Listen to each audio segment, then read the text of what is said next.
नमस्कार, मी डॉक्टर कविता राणे. बुलेटिनमध्ये आपल्या सर्वांचं स्वागत. बुलेटिनच्या सुरुवातीला बातमी नागपूरमधून. नागपूरमध्ये सरकारच्या विरोधात युवा प्रशिक्षणार्थी आक्रमक झालेत. विद्यार्थ्यांनी लोटांगण मोर्चा काढलाय. पोलिसांनी मोर्चा रोखला. विधानसभेकडे जाणारा रस्ता पोलिसांनी रोखला. सरकारच्या विरोधात युवा प्रशिक्षणार्थी सध्या आक्रमक झालेत.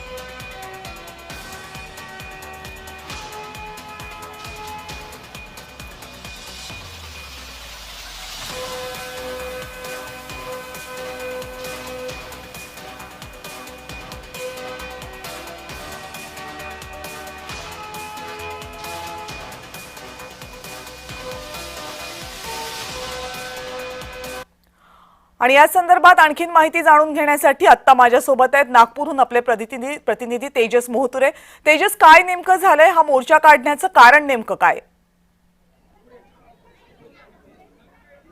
नक्कीच मुख्यमंत्री प्रशिक्षणार्थी जे विद्यार्थी होते ते गेल्या 11 महिन्यापासून त्यांनी प्रशिक्षण घेतलं, मात्र त्यांना पुन्हा एकदा नोकरीवर घ्यावं की प्रशिक्षणार्थ घ्यावं अशी त्यांची मागणी होती. या मागणीला घेऊन जे आहे ते 9 तारखेपासून संपूर्ण प्रशिक्षणार्थी जे विद्यार्थी होते, युवक होते, हे यशवंत स्टेडियमवर जे आहे ते आंदोलन सुरू होतं. मात्र आज आंदोलन जर बघितलं असेल तर आक्रमक होतं. आपण जर बघितलं असेल तर सरकारच्या कुठल्याही शिष्टमंडळाने याची दखल घेतली नाही. विद्यार्थ्यांची रस्त मागणी होती. या मागणीला घेऊन जे आहे ते सध्याच्या घडीला जे आहे ते संपूर्ण आंदोलन जे आहे ते पेटलेलं सध्या आपल्याला दिसत आहे. सध्या यशवंत स्टेडियम परिसरात त्या ठिकाणी जर बघितलं असेल तर संपूर्ण जे आहेत ते तरुण आहेत, युवक आहेत, इथे एकवटलेले आहेत. आणि ज्या थोड्या वेळा पहिले जे आहेत या ठिकाणी जर बघितलं असेल तर आक्रमक आंदोलन घेतलं होतं, मात्र पोलिसांनी या आंदोलन जे आहे तो शांत केलं. मात्र यासमोर आपलं काही तरुण आहेत, त्यांच्याशी आपण संवाद साधूया. काय सांगाल, काय मागणी तुमची आहे? आमची मागणी एवढीच होती, ज्या आस्थापनामध्ये आम्ही काम केलं तिथेच आम्हाला रोजगार मिळावा. सरकारने तर आम्हाला असं म्हणायला तुम्हाला तिथेच परमनंट करू. आम्ही परमनंटची पण आम्ही एवढी हे करत नाहीये.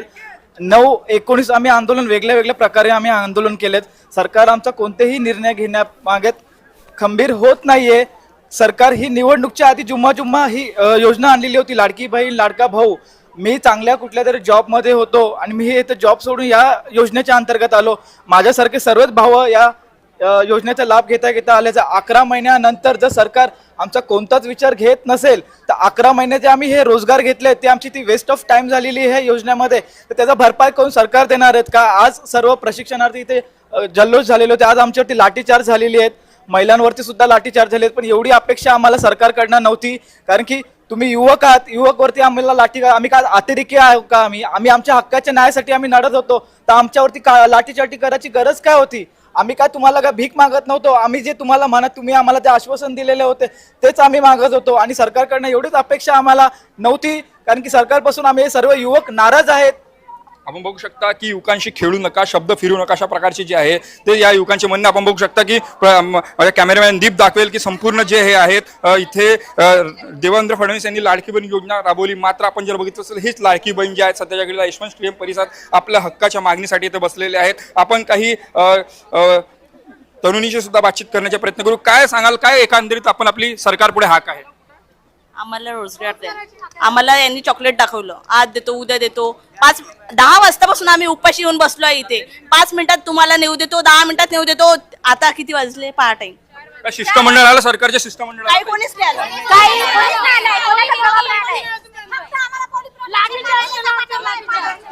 काय लाठीचार्ज केला? आम्ही बाहेर निघालो तर आमच्यावर लाठीचार्ज केला. पोलिसांनी महिलांना मारलं. मानेवर मारलं, माझ्या मानेवर मारलं स्वतः. बघा की मुलींना जे आहे ते इथे धक्काबुक्की झाल्याचे आहे ते आंदोलक सांगत. आणि प्रचंड जे आहे त्या या संपूर्ण बघितलं असेल तर ज्या पद्धतीनं आझाद मैदान हे आंदोलनाचं केंद्र होतं तेच मैदान आता आपल्याला यशवंत स्टेडियम दिसत आहे. या ठिकाणी जर बघितलं असेल तर संपूर्ण पोलिसांचा तगडा बंदोबस्त या ठिकाणी दिसत आहे. आणि कुठेतरी जे आहे ते आंदोलकांना समजूत घालण्याचा प्रयत्न सुद्धा या पोलिसांकडून होता. आपण बघू शकता की या संपूर्ण याच्यात जर बघितलं असेल तर यशवंत स्टेडियम परिसरात जे आहे या परिसराच्या बघितलं संपूर्ण पोलीस आहे. आणि जे आहे ज्या पॉईंटवर या ठिकाणी तर थांबवण्यात आलेले आहे. आपण बघू शकता की पोलिसांची व्हॅन सुद्धा या ठिकाणी आलेले आहेत. अनिल देशमुख जे त्यांचे पुत्र आहे सलील देशमुख ते सुद्धा या ठिकाणी आले आणि पोलिसांची या संपूर्ण संदर्भाने ते बातचीत करत आहेत.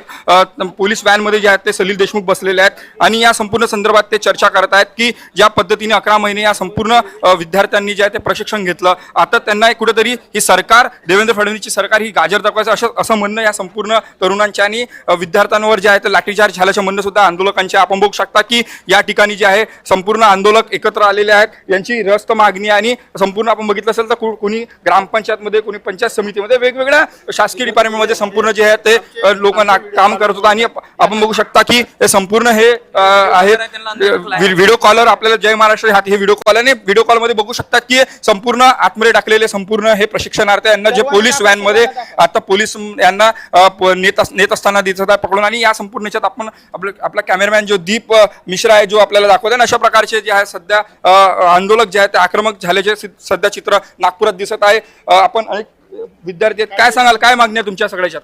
आमच्या साहेब यांनी निवडणुकीपूर्वी जी योजना काढली लाडका भाऊ, आम्ही काही यांना म्हणलं नव्हतं की लाडका भाऊ योजना काढा आणि आम्हाला सेवेत घ्या. कुठल्या सेवेत तुम्ही होता? आम्ही शिक्षण सेवक आहोत. शिक्षण खात्यात आहोत. आमचा 30 नोव्हेंबरला आमचा हे कार्यकाळ संपला. आता काय सुरू आहे सध्या? आता काहीच नाही. आमची मागणी आहे की आम्हाला रोजगार म्हणून जे पगार आमचा 10,000वर आहे, 10,000वर आपल्यालाही माहिती आहे 10,000वर काहीच होत नाही. आमचं म्हणणं आहे की बा आमचा 10,000वाला 20 करा आणि जे 6,000वाला आहे त्याला 12 करा आणि 8,000वाला 16 करा.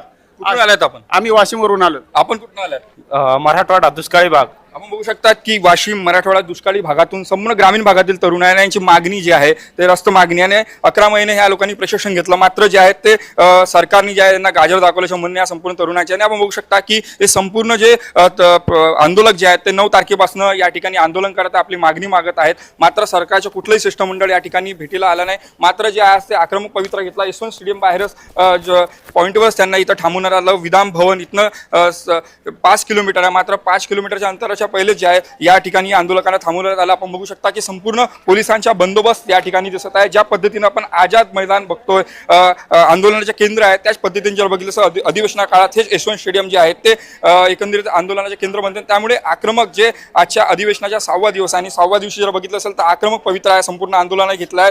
नागपुरात बघितलं असेल तर आज युवक काँग्रेसने जे आहे तुकाराम मुंडे यांच्या समर्थनात आंदोलन काढलं होतं. आणि आता जर बघितलं असेल तर मुख्यमंत्री प्रशिक्षणार्थी जे विद्यार्थी आहेत ते सुद्धा आक्रमक झाले चित्र सध्या नागपुरात दिसत आहे. कॅमेरामॅन दीपसह तेजस मोहतुरे, जय महाराष्ट्र न्यूज, नागपूर. सरकारच्या विरोधात युवा प्रशिक्षणार्थी आक्रमक झालेले आहेत. आपल्या पगारामध्ये वाढ करण्यात यावी अशी त्यांची मागणी आहे.